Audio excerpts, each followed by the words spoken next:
ఇది రెండో టాస్క్ అనమాట. Calculation with variables. We now created a saving variable, so let's start saving. How much money would you have saved for the month from now if you saved 10 each month?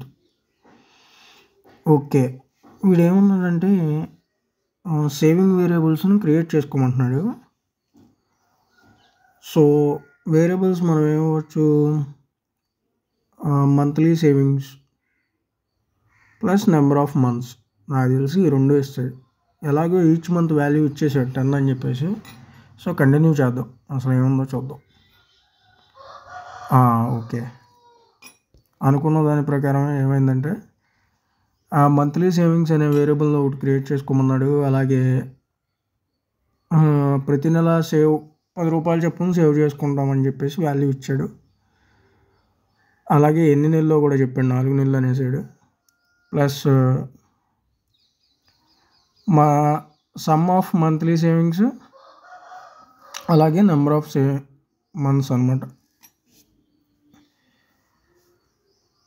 అన్నమాట ఏమోగానే. So నేనేం చేశానంటే monthly savings is equal to 10 అని చెప్పేసి values తీసుకున్నాను. అలాగే number of months 4. So నేను కొత్తగా ఏం యాడ్ చేశానంటే ఇక్కడ సెకండ్ పాయింట్లో assign it to new savings replacing అడిగాడు. సో న్యూ సేవింగ్స్ అంటే ఏం చేయాలంటే ఇక్కడ ఉన్న వాల్యూ 10 × 4 అంతే, ఇంకేం చేయవసరం.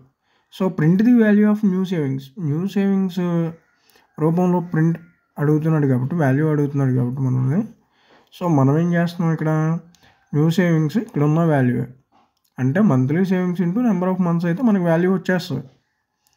అదేవిధంగా మనం ఏం చేసాం, new savings is equal to 10 × 4 అని చెప్పి వాల్యూ వేసాం. సో ప్రింట్ న్యూ సేవింగ్స్ అని కొట్టి సబ్మిట్ చేయగానే మనకి చూడండి ఈ విధంగా కరెక్ట్ అయిపోతుంది. ఓకే, అది సంగతి.